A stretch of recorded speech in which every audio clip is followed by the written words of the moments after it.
In today's video, I'm going to teach you how to take video screenshots in CapCut. Whether you're a video editor looking to grab the perfect still for a thumbnail, or you simply want to capture a specific moment from your footage, this tutorial will walk you through the entire process step by step. CapCut makes it easy to extract high-quality frames from your videos, but knowing the right steps can save you time and ensure you get the exact results you're looking for. If you don't already have CapCut installed, you can download it and follow along. Let's get started. First, open CapCut on your computer. Once the program is up and running, you'll need to import your video clip. You can do this by either dragging your video file directly onto the timeline or using the import button in the software. This step is essential because CapCut works with video clips placed on the timeline, giving you access to specific frames that you might want to capture. Now, with your video loaded in the timeline, move the playhead, the vertical blue line that runs through the timeline to locate the exact frame you want to capture. This step is key because it ensures your screenshot is precise and captures the moment you need. For even greater accuracy, you can use the arrow keys on your keyboard to move the playhead frame by frame until you found the perfect shot. Once you've identified the correct frame, park the playhead right on it.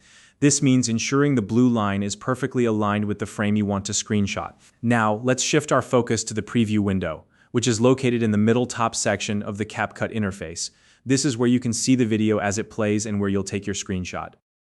In the corner of the preview window, you'll notice a hamburger menu icon, which looks like 3 horizontal lines stacked on top of each other. Click on this icon and a menu will appear. From there, select the option labeled Export Still Frame. This is the feature that allows you to save any frame from your video as a separate image file. Once you've selected Export Still Frame, a new window will pop up, giving you a few customization options for your screenshot. Let's go through these settings step by step. First, set the file name for your screenshot. Choose something descriptive so you can easily identify it later. Next, choose the save location on your computer. This is where the image file will be stored, so pick a folder you can access quickly. After that, you can select the resolution. If you're working with high-resolution footage, you can go all the way up to 8K for incredible detail. Finally, choose the file format. If you want a smaller file size, go with JPG. Alternatively, if you need lossless quality or a transparent background, select PNG. Once you've adjusted all these settings to your liking, click the Export button.